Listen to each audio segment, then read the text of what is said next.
नमस्ते, welcome to the English Bharat, जहां भारत सीखता है इंग्लिश। हम फिर हाजिर हैं एक नया वीडियो लेकर आप लोगों की डिमांड पर। कई सारे स्टूडेंट्स ने कमेंट्स किए, सर एक बहुत बड़ा टॉपिक छूट जाता है जो है अनसीन पैसेजेस। अनसीन पैसेजेस में प्रॉब्लम बच्चों को यूँ होती है क्योंकि उनको बहुत सारे ऐसे वर्ड्स होते हैं जो उन्हें उनका मीनिंग्स नहीं पता होता है। इस वजह से वो उनके लिए सब कुछ नया लगता है कि जो वर्ड्स ऐसे आ रहे हैं वो वर्ड्स उनको नए लगते हैं। ऐसे में उनको सही उसका थीम समझ में नहीं आता, लेकिन थोड़ा थोड़ा आइडिया उनको लग जाता है कि ये किसके संबंध में है। तो वो जब उसको थोड़ा थोड़ा आइडिया लग जाता है तो वो हमारे लिए बहुत बेनिफिशियल चीज़ है कि हम उसको और अच्छे से अटेम्प्ट कर पाएंगे। तो हम आज सिर्फ इसी चीज़ के ऊपर बात करेंगे कि आखिर हम अनसीन पैसेज की गुत्थी को कैसे सुलझाएं, कैसे सॉल्व करें कि हम इसमें मैक्सिमम मार्क्स ले पाएं। चलिए बात करते हैं कि अनसीन पैसेज करना कैसे है। पैसेजेस जो हैं हमको जो एग्जाम में आते हैं वो कुछ इस तरीके से हो सकते हैं। एडवांटेजेस बेस्ड हो सकता है, कोई पैसेज आया उसमें किसी चीज़ के एडवांटेज बताए जा रहे हों, फायदे बताए जा रहे हों, इंपॉर्टेंस बताए जा रहे हों। उससे हमें ये पता चलेगा कि हमें क्वेश्चंस जो होंगे वो उससे ऑटोमेटिकली हमें ढूंढने में, फाइंड आउट करने में आसानी रहेगी। एडवांटेज बेस्ड हो सकते हैं, डिसएडवांटेजेस बेस्ड पैसेज हो सकता है, किसी के नुकसान बताए जा रहे हों, या कोई डिस्क्रिप्शन हो सकता है, या कोई डिटेल क्वेश्चंस हैं वहाँ पे, उन क्वेश्चंस को हमें आंसर करना है।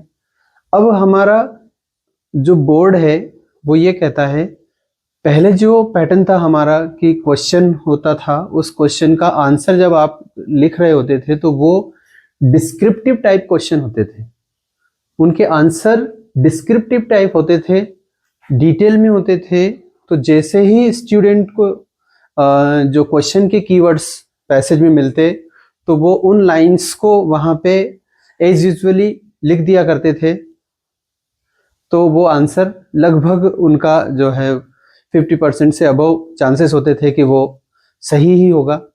लेकिन अब इंटेलिजेंसी चेक करने के लिए बोर्ड ने इसमें सुधार किए हैं।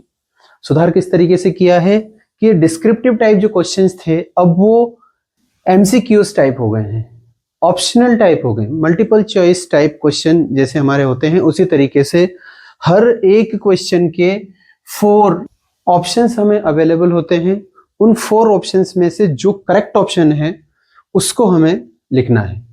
दैट मीन्स अब हमें डायरेक्ट ये गेस करके कि ये होगा या होना चाहिए, गेसिंग नहीं, आपको टू द पॉइंट आंसर करना होगा। क्वेश्चन आप समझेंगे, उसमें से 4 ऑप्शंस होंगे, उन 4 ऑप्शंस में से एक ऑप्शन आपका राइट है, आप उसी को वहां पे लिखेंगे तो आपका सही होगा। ये यस नो टाइप क्वेश्चन है, अगर सही है फुल मार्किंग होगी, गलत है 0 होगा। तो उसको करने के लिए हमारे पास एक स्ट्रैटेजी है कि हम किस तरीके से स्ट्रैटेजी अपनाएं कि हम पैसेज कर पाए और अच्छा स्कोर कर पाए पैसेज में। उसके पास हमारे पास 3 स्ट्रैटेजीज हमने इसमें फाइंड आउट किए हैं कि हम ऐसा कर सकते हैं तो ये बेटर होगा। ये हमारा प्रोसेस अगर इस तरीके से रहा तो हम बहुत अच्छा कर पाएंगे। कैसे? हम पैसेज जो हमारा होगा उस पैसेज को बिगिनिंग से पैसेज पढ़ना शुरू ना करें, हम सबसे पहले गो थ्रू करें क्वेश्चंस को। क्वेश्चंस जो हैं उनको गो थ्रू करें। सबसे पहले क्वेश्चंस हम पढ़ें। जब हम क्वेश्चंस पढ़ लेंगे तो हमें एक आइडिया हो जाएगा कि हमसे पूछा क्या जा रहा है। जब हमें थोड़ा बहुत भी आइडिया हो गया कि पूछा क्या जा रहा है, और फिर हम क्या करेंगे कि जब हम पैसेज पढ़ रहे होंगे तो वो चीजें हमारे दिमाग में क्लिक करेंगी कि ऐसा क्वेश्चन हमने पढ़ा था, तो वो बेटर वे होगा कि हम उन कीवर्ड्स की मदद से वहां तक पहुंच पाएंगे आंसर से। तो हम सबसे पहले क्वेश्चंस जो होंगे उनको पढ़ेंगे। उसके बाद अब हमें ये जानना है कि हमने जो पैसेज है ये पैसेज है किस चीज के ऊपर बेस्ड, एडवांटेज, डिसएडवांटेज, डिस्क्रिप्शन या डिटेल्ड है किस तरह, थीम क्या है, टाइटल क्या है। ये कब मिलेगा हमें? ये मिलेगा अगर हम पैसेज की लास्ट 5 लाइन्स 6 लाइन्स 5-6 लाइन्स हम अगर पढ़ लेते हैं उसको बहुत अटेंशन वे में पढ़ना है। Pay attention on last 5 lines को जब हम बहुत अच्छे से पढ़ेंगे, 5 लाइन्स पढ़ लेंगे, या हम कहें कि लास्ट पैराग्राफ अगर हमने बहुत अच्छे से पढ़ लिया तो हमें टाइटल समझ में आ जाएगा कि ये पैसेज एक्चुअली है किसके बारे में। और जब ये समझ में आ जाता है तो हमारे पास एक जनरल आइडिया होता है कि ये इस टॉपिक के ऊपर हमारा पूरा पैसेज है, तो बहुत सारी चीजें हमें क्लियर हो जाती हैं। बिना पढ़े भी हमारे मन में कुछ आइडियाज आ जाते हैं, कुछ इमेजिनेशंस क्रिएट हो जाती हैं, वो हमें फायदा देंगी। तो वो एक बेटर वे होगा कि हम लास्ट 5 लाइन्स को या लास्ट पैराग्राफ को हम बहुत अच्छे से पढ़ें। तीसरी स्ट्रैटेजी हमारी है रीड पैसेज स्लोली। तीसरे नंबर पे हम क्या करेंगे, पैसेज को अब स्लोली पढ़ेंगे। क्यों पढ़ेंगे स्लोली? क्योंकि अब जब स्लोली स्लोली उस पैसेज को पढ़ रहे हैं, हमने क्वेश्चंस पहले पढ़ लिए थे, जब हम स्लोली उसको पढ़ रहे होंगे तो हमारे पास क्या होगा कि हम क्वेश्चन के वर्ड्स जहां जहां हमें मिलते जाएंगे उनको हम अंडरलाइन करते जाएंगे। क्वेश्चंस के वर्ड्स हमें जहां भी मिलेंगे पैसेज में, हम उनको अंडरलाइन करते जाएंगे, हम स्लोली पढ़ते जाएंगे। तो ये हमें बहुत ज्यादा हेल्पफुल होने वाले हैं ये अंडरलाइन वर्ड्स, कि हमें पर्टिकुलर क्वेश्चंस के वर्ड्स यहां मिले, उनको हम पेंसिल से अंडरलाइन कर लेंगे, तो वो हमें आंसर फाइंड आउट करने में बहुत ही ज्यादा मदद देने वाले हैं। तो इस तरीके से हम अगर स्ट्रेटजी अपनाते हैं, इससे हमारा टाइम भी बचने वाला है और हम आंसर्स को बहुत बेटर ढूंढ पाएंगे, बहुत अच्छे से हम आंसर को ढूंढ पाएंगे।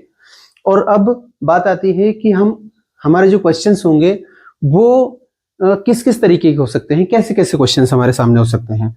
टाइप्स ऑफ क्वेश्चंस क्या क्या होगा, कुछ वर्ड मीनिंग बेस्ड क्वेश्चंस होंगे। हर पैसेज में 1 2 3 क्वेश्चंस वर्ड मीनिंग बेस्ड होंगे। वर्ड मीनिंग मीन्स वो हो सकता है सिनोनिम्स हो, एंटोनिम्स हो, नाउन फॉर्म पूछा जा सकता है, वर्ब फॉर्म पूछा जा सकता है। इस तरीके से आपसे मीनिंग बेस्ड, तो ये हमें गेस करना है।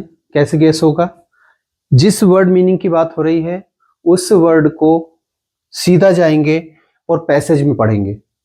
जब हम उस पैसेज को पढ़ेंगे, वो वर्ड उसमें यूज होगा, उसके आसपास का जो सेंटेंस है उस सेंटेंस को अगर हम समझ पाए तो हम उसका मीनिंग गेस कर सकते हैं।